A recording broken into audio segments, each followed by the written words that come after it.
Hi friends, ఉసిరికాయ season అయితే వచ్చేసింది. సో ఈసారి నేను ఉసిరికాయలను అయితే 1 year పాటు స్టోర్ చేసుకోవాలనుకుంటున్నాను. సో దీన్ని ఎలా స్టోర్ చేసుకోవాలో చెప్తాను.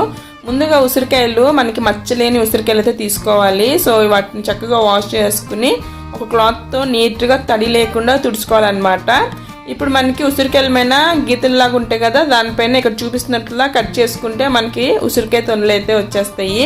వీటిని మనం 1 year పాటు స్టోర్ చేసుకుని వీటిని మనం జ్యూస్ కానీ టీకి అలా యూజ్ చేసుకోవచ్చు అనమాట. కావాలంటే పచ్చడి కూడా చేసుకోవచ్చు ఇన్స్టెంట్గా అప్పటికప్పుడు తినేటట్టుగా. ఇప్పుడు మనం దీన్ని ఒక గాజు సీసాలో కానీ లేదంటే బాక్స్లో కానీ ఇక్కడ చూపిస్తున్నట్లుగా టిష్యూ పెట్టుకుని ఉసిరికాయలు అనేవి వేసుకోవాలి. ఎందుకంటే టిష్యూ పెట్టుకుంటే మనకి ఏమైనా ఎక్సెస్ వాటర్ ఉంటాయి కదా, అది మాయిశ్చర్ ఫీల్ చేసిద్ది అనమాట.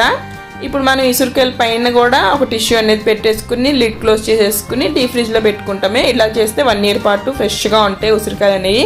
టిప్ నచ్చిందా? అయితే ఇంక లేట్ ఎందుకు, సబ్స్క్రైబ్ చేసుకోండి.